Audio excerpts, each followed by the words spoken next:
Can I ask you guys, what is the last thing that you failed at? What is the last thing that you guys experienced a failure in? Maybe we can go. We'll do a you, Regina. I think there's some things that I cannot learn unless I am actually in it. For example, when I am on tour, like what I do when the mic dies. Like, I have to like stay calm, but like what do I do? And then like I'm like, hey guys, let's sing the bridge with me. And then like when I sing the bridge, my mic dies. Embarrassing, but yeah, sometimes it's like you gotta just be in it and learn. So there were many learning curves during the tour that I would say like things that like mishaps that happened during the show that were quote unquote failures, but it's just how it's just trusting my band and myself that we can handle it, like we got it. So yeah, just stay calm, stay put, and look around like, hey, who's gonna help me? Yeah, so that was the last time. Right, I guess for me was like the fact that I didn't do that well in school. I guess maybe like my last like proper full-time years of schooling was probably JC. Yeah. And I didn't do particularly well for A levels. Maybe like if I had done better, I could have gotten scholarship or something. I didn't have to sign on or something. But then like life works out, right? Like if I had made it to uni or like did some film course on a scholarship or something, maybe I wouldn't be here. I'd be doing something completely, and I'm fine with that. I'm fine with where I am now, and yeah, I think it works out in the end. Yeah. Wow. You guys were also, that was deep. I was just gonna say like I don't know. I made a really dumb typo in an article that I wrote recently. That's really embarrassing. Yeah. President, any failures, trivial or deep that you are comfortable sharing? I mean, to be quite candid, because I grew up not worrying about failing. So, for instance, because I had a problem in school, I couldn't pay attention at all.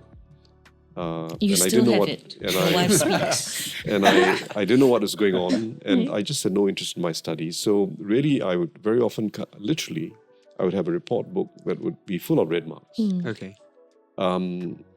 And I would come home, and unfortunately, your parent has to sign your report book, right? Yeah. So, and I remember even when I got to, at that time, it was called pre-U, and it's just full of red marks because I just didn't study at all, right? My father looked at it, and he looked at me and smiled and said, "You'll have to make your own life." And I said, "Yeah, that's true. I'll make my own life." And that was it. And he signed it and gave it back to me. Okay. And that's a real gift I had. A gift of having had parents who just put no pressure on me. And I knew I would make my own life. And I didn't mind failing these subjects, right? Because I knew, well, eventually if I really need to, I can learn the stuff, So, there's something which Roger Federer said that's always stuck in my mind. He said it very late, I guess at the end of his career. Probably the top, in my view, the best tennis player ever. Yeah. I mean, there's another guy, but I think Roger's a nicer fella.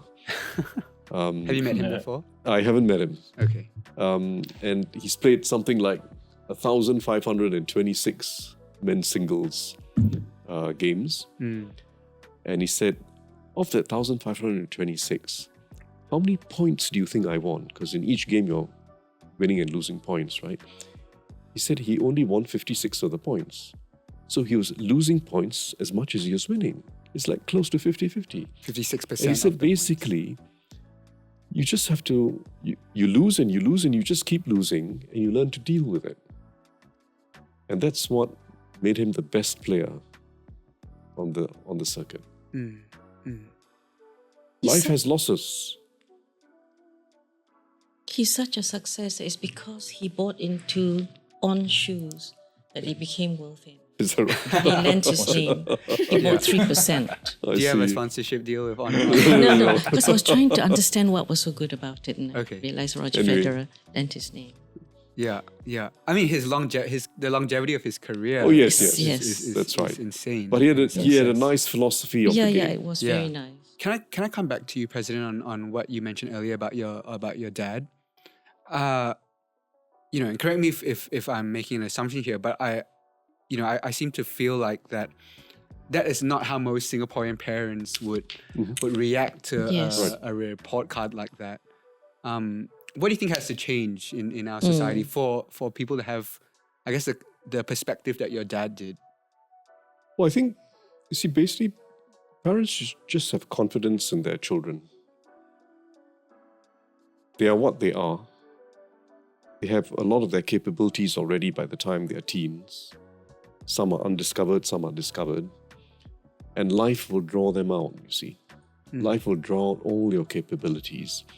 So it helps when you're growing up to do your sports, do your dance, do your art, do everything. You can't just be doing your studies, because that's the way you're developing many capabilities without you even realizing it, including the capabilities of just interacting with others in everyday life, right? It all turns out to be very useful in life. So life is not about what your kid achieves at age 18 or even 28. It's 38, 48, 58. Can I add to that? I really want to add to that, because where I was practicing as a lawyer, a lot of staff would take leave when their kids were having PSLE. So I could know whose kids were going to PSLE. And having a conversation when I asked somebody, so what do you do on your PSLE leave? So she tells me she sit with the kids and he does his 10-year series or whatever. And I have to be a strict disciplinarian. And what do you do exactly? I'll cane him. So I said, can I just stop and think with you? So you're the one who most loves the child, and the child looks to you because you're the mum or the dad, the one who most loves me and accepts me, quote unquote, what and all. But yet you are harshly disciplining me and marking me as a failure when I can't answer the question that I'm supposed to answer in a particular way. I said, that's exactly the wrong way of doing something for a child. You are the one who most loves the child, and you are marking the failure indelibly by punishing them in your own way. School and institutions, we accept that because we are all in competition, we're in the public arena. But in the privacy of my home, apropos your question, I think parents should understand that for the child is actually extra damaging, I think. If I'm judged as a failure in the home Yeah. by the person who I think most loves me. Yeah, absolutely. So I think, there's another dimension to all this, you see. Because I'm not just saying that life will work out, we'll make our way in life. We will. Everyone will. But we've got to also respect all the different ways people make it in life.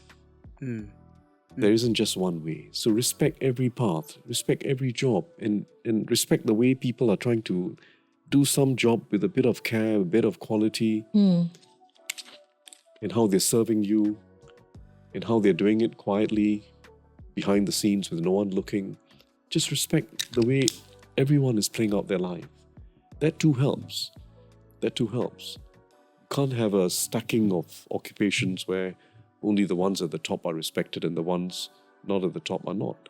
Actually, every job, every task has to be respected and appreciated. That too reduces this pressure, you see, of conforming to one definition of success.